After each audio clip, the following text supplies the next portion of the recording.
Bismillahirrahmanirrahim. Assalamu alaikum. Second year bio students, I hope you're doing well. Welcome to lecture number 20 of our chapter 17, and today we'll be learning about feedback mechanism as well as a comparison between nervous and chemical coordination systems in animals. So if we talk about feedback mechanism, it's a term that we have used time after time in our previous lectures and previous chapters as well. So ये क्या term है, इसको हम इस्तेमाल कर रहे थे ज़्यादा homeostasis के chapter में. So what this is actually a type of interaction in which a controlling mechanism is itself controlled by the products of the reactions it is controlling. So let's say there is a controlling mechanism, कोई ऐसा process है जिसमें input जो है वो A है और जो इसके रिजल्ट में आउटपुट निकल रही है वो हमारे पास B है. तो अगर इस सिस्टम के अंदर, इस कंट्रोलिंग मैकेनिज्म के अंदर ये जो आउटपुट हमारे पास B आई है ये इन टर्न कंट्रोल करे इनपुट को, तो हम इसको कहते हैं कि ये फीडबैक मैकेनिज्म है. तो इसका क्या मतलब हुआ कि आउटपुट इनपुट की वजह से हो रही है, ये तो ऑब्वियस बात है, लेकिन इनपुट इन टर्न आउटपुट को भी कंट्रोल कर सकती है, जिसकी वजह से हम कहते हैं this is a feedback mechanism.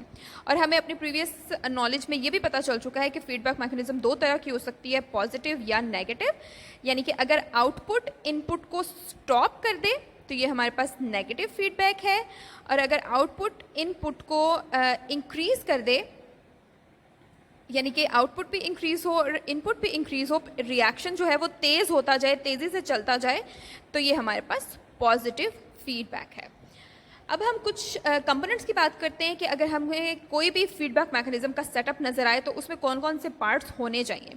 There must be some accelerators और the components which increase reactions, and then there must be some inhibitors or the components which stop the reactions. यानी इन दोनों के बैलेंस की वजह से एक फीडबैक मैकेनिज्म फंक्शन कर सकता है. यानी कि फीडबैक मैकेनिज्म में हमने यही कहा है ना कि रिएक्शंस को स्टॉप या इंक्रीज करना आउटपुट के हाथ में है. तो एक्सेलरेटर्स और इनहिबिटर्स दोनों यहाँ पर काम करते हुए हमें नज़र आते हैं. और इसकी सबसे कॉमन और सबसे इंपॉर्टेंट एग्जाम्पल जो हमें लिविंग ऑर्गेनिज्म में नज़र आती है, that is the coordination between pituitary gland, जिसको हम मास्टर ग्लैंड भी कहते हैं क्योंकि इसके हाथ में बाकी सारे ग्लैंड्स का कंट्रोल है. तो इसकी इंटरैक्शन जो दूसरे एंडोक्राइन ग्लैंड्स के साथ होती है वो फीडबैक मैकेनिज्म की बेस पर ही होती है. क्योंकि पिट्यूटरी ग्लैंड के पास सारे के सारे ग्लैंड्स का कंट्रोल है, तो वो बाकी के सारे जो ग्लैंड्स हैं उनके अंदर से जो प्रोडक्शंस उनकी हो रही हैं, आउटपुट जो उनके हार्मोन्स हैं, वो डिटर्मिन करेंगे कि पिट्यूटरी ग्लैंड की फंक्शनिंग किस तरह से होनी है, इंक्रीज़ होनी है या डिक्रीज़ होनी है या स्टॉप होनी है या फिर स्टार्ट होनी है.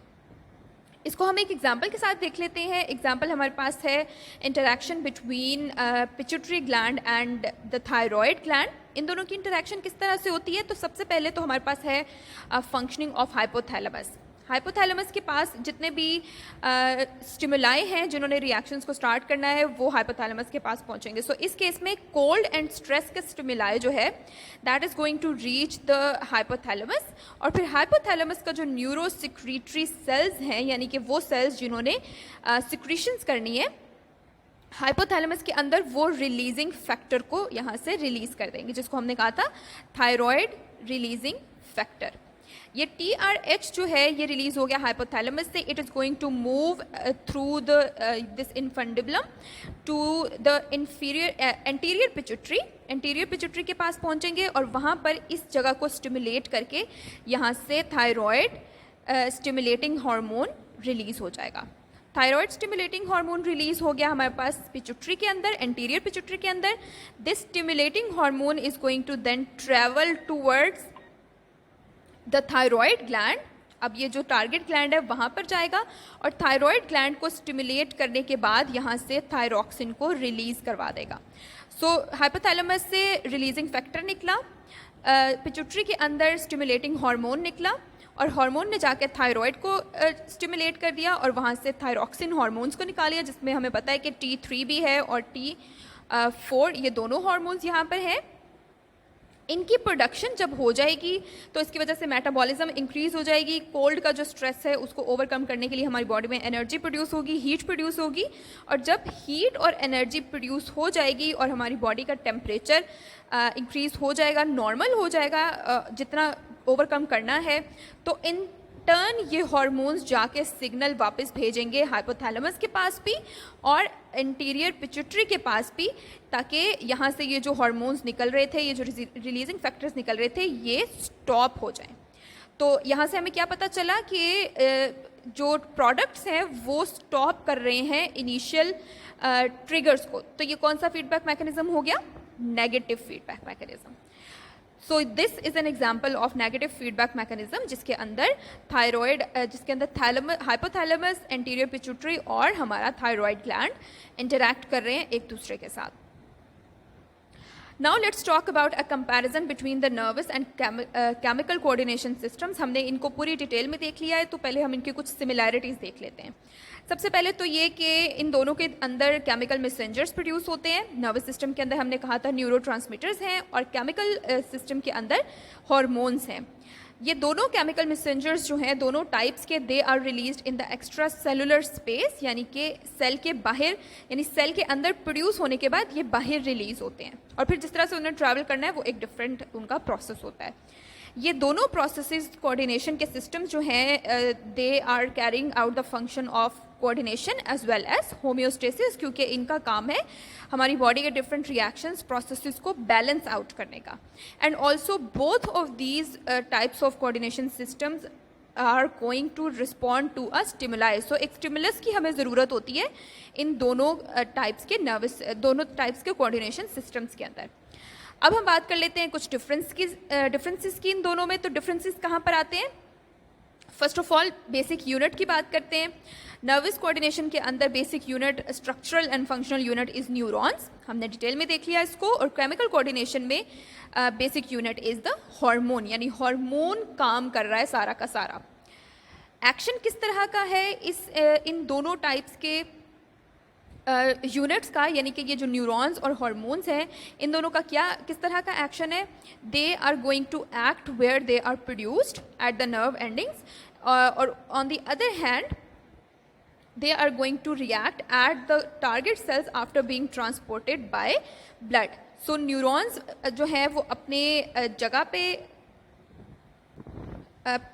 जगह पर एग्जिस्ट करते हुए मैसेंजर्स को रिलीज़ करेंगे, न्यूरोट्रांसमीटर्स को, जो एक न्यूरॉन से दूसरे न्यूरॉन के अंदर ट्रैवल कर जाएंगे।